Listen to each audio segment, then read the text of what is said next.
So a bit of a sad video today, good and bad. Bad first, so Bossy, who's my savannah monitor, he died today.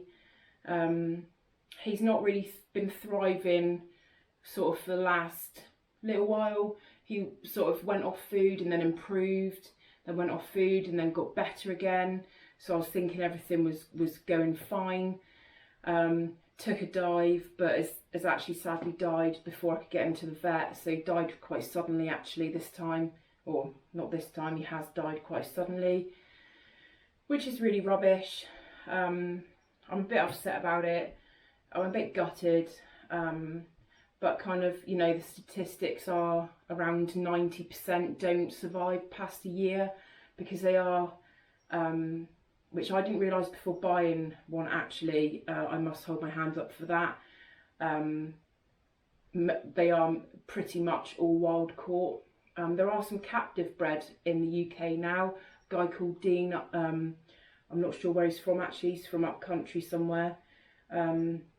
He's captive breeding, which is fantastic.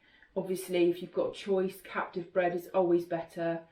Had I known that they were all wild caught, I would have probably taken Bossy to the vet as soon as I got him and had him treated for parasites, etc. But hindsight's a wonderful thing. So it is rubbish, but you know, I'm not going to hide it. You know, I show you all the good stuff, so probably, you know, the miserable stuff is part of keeping animals. They don't all do really well, so it's just one of those things. It's rubbish, but there you go. It's such as life, really. On a more positive note, this treasure here has had a full shed. So actually, I say full. She tore off the end of her tail, but other than that, she's had a really nice full shed, which is great. So she's looking really lovely. And on another plus side, I have managed to get the footage of making the incubator, or kind of most of it. I've managed to get most of it enough to make a sort of semi-decent video out of. So I will roll that shortly. And yeah, so here is some of and most of the footage of the incubator going together. So this is what I got to use. I got perlite. This stuff was like £6 or £7 I think for a bag. There was vermiculite in the shop. It's just, you can find it in garden supply shops. But this is like a medium grain, and the vermiculite that they had in stock was really quite fine. So I preferred this, really, just I thought it would be less messy. There's mixed reviews about each, really. I think pretty much you can use either or, so I went for perlite. Okay, so word of warning, that stuff is uber dusty. So if you've got any sort of chest problems or anything that's going to be aggravated by lots of dust, I would recommend doing that in a open, airy environment. So, which I did not. But here we go. So I reckon that is about a decent amount. That's probably like 2 or 3 inches, probably 3 inches actually. And that is reading 240 grams. So obviously 120 grams of water will go into that. I'm going to try and do them all the same weight. So if I swap that over, do the same again.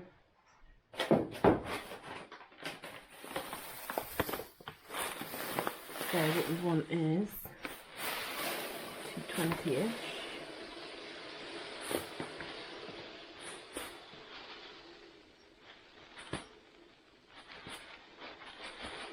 And 220.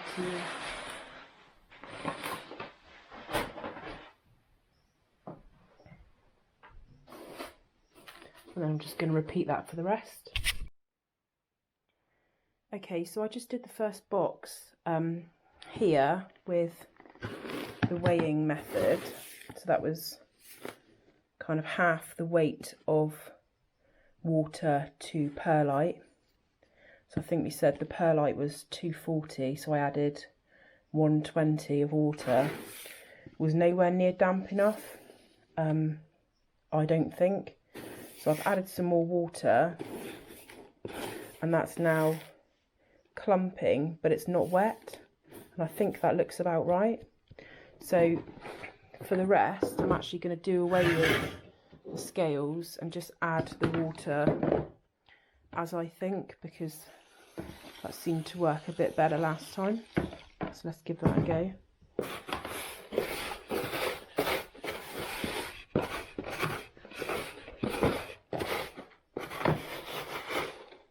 I think probably I could have let this water cool a little bit more actually, but it's fine.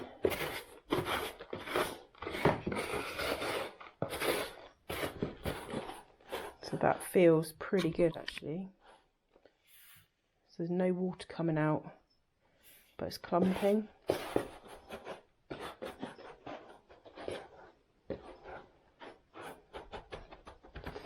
Yeah, that's good. A lot of this stuff's trial and error, I think. And I've watched quite a lot of videos on it by various people. But I think until you do it yourself, you kind of don't really get a feel for it.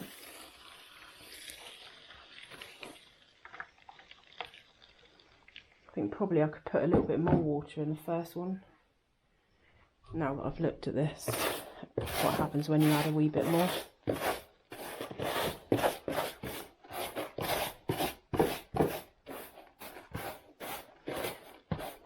Right, so I won't film all of these. I'll do the last two, and then we'll get back. So here we go. The tubs are in and ready for eggs. So as you can see, there's a decent amount of the perlite in here. So 5 tubs altogether. I'm hoping that's going to be enough. If not, I may have to take the shelves out, and I've got more tubs. I might have to take some shelves out and just stack them on top of each other, but we'll see. I could probably get another one in if I did that. So I'm just gonna have to wait and see really. 1, if she lays any eggs, and 2, how many there are if she does. Yeah, just got to get a temperature squared away now. Leave it running for a couple of weeks, and hopefully we'll be good to go. Okay, so what we have, lovely people, is an issue with the temps inside of the incubator. So, thank you very much, Matt. Everybody else who hasn't sent them yet, shame on you. So what we have is 91 at the top. Let's get down up. 89, so probably about bang on here. Bit cooler and too cold at the bottom. So I put a heat tape at the top. I'll get that one out the way you can see. Yeah, so I put it at the top. Now my husband, I have to admit, was right that I shouldn't have put it up there. But because the bit that I ordered was perfect length, I didn't cut it. So what I'm going to do now is take this all out, take it all off, and I'm going to shift this down so that the wires, they come up here. They're going to be, the holes are just at the back there in the corner. So I'm going to move this back and down. The top of the tape will start here-ish, and then at the bottom, yeah, so I'm going to cut, you can cut this off. There's bits, I think this one you can actually cut all the way up, so where the lines are. Yeah, so I'll be taking some of it off, and then as long as you tape the bottom of the tape, that's fine. where obviously the elements are, and I've got some spare ones of those that the guy sent with the heat film, so that's cool. So yeah, that's me for this morning, undoing all of my work and trying better next time. So all the shelves and everything are out now. You can see a bit better what I've done. So yeah, the wires come out here, the holes are back here, so I'll shift this down, make the top of it kind of here, say, and then cut to the bottom. As you can see, there's little skizzies on the side, so I can cut anywhere basically to the right length. So I'm basically just going to cut this, probably this much off the bottom, and then start all over again. So yeah, I'll do some little updates, but I'll see you on the other side. Okay, so that is all the tape off. It was actually harder than it looks. It's the stickiest stuff in the world. So that's all off. I'm now going to decide where to cut the tape. Obviously I've turned it off, there's no electric going through it at the moment.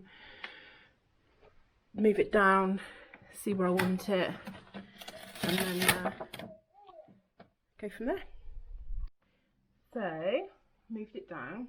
Obviously I need to take the slack wire out. So it is nice and flat, and as you can see, probably going to take it off to sort of here-ish. One of these, this one or this one probably. And then this bit on the bottom, the drawers will be in there, or maybe I'm just going to put something here as like a spacer, and then bottles of water will sit on top of there, and then that will radiate heat up through also, and conserve the heat if I open the door. This stuff's all trial and error. I've not done this before. Never done anything like this before, as in like building an incubator, so this is exactly the reason you turn it on weeks in advance. I know it sounds silly turning an incubator on sort of a month before, obviously a month before eggs are due, but you know, all of this stuff, because I've not done it before, is trial and error, and it's lucky I did, because obviously I don't want to be doing this having a full incubator full of eggs. It would be an absolute nightmare. Well, they'd have cooked, half of them would have cooked anyway at the top, so that's why I think we'll do this, set it up again, leave it running for a few days. If it's still really hot at the top, I'll look into getting a fan, so that will be my next step really. Yeah, right, we're back in business. So cut the bottom off. There's the bit that I cut off the bottom. Bonus being I've now got another heat mat. That's nice. I've got the wires, I can make that into another heat mat, so that's cool if I need one. So yeah, it's all taped in. Again, this stuff never goes on as smooth as I like, but never mind. Shorten the wires, well not shorten the wires, taking the slack out of the back. Tape them down. So let's get this back on again and see if we can stabilise the temperatures a bit. Okay, so another incubator update, and it's hot still, but it's not a massive difference. So yes, it is still too hot, but as you can see, it's only varying like by 2 degrees. So that's good news, in that it was varying by, I think, like 6 degrees before from top to bottom in between the levels. So that's good, because that obviously I need to turn it down and dial it down a little bit, but it's positive in that there's not too much of a difference between the top tier and the bottom tier now that I've taken that heat tape off the top. So give it another night, give it overnight. I'm toying with the idea of getting a fan, but I don't know whether it's worth it or whether to just turn it down a bit and see how it goes from there. We'll see. I think I'll turn it down because obviously I need it around 88ish. So if it's kind of 88 in the middle or 89 in the middle, that should be, if I do 88 in the middle, that should be about right. We'll see. It's going the right way though.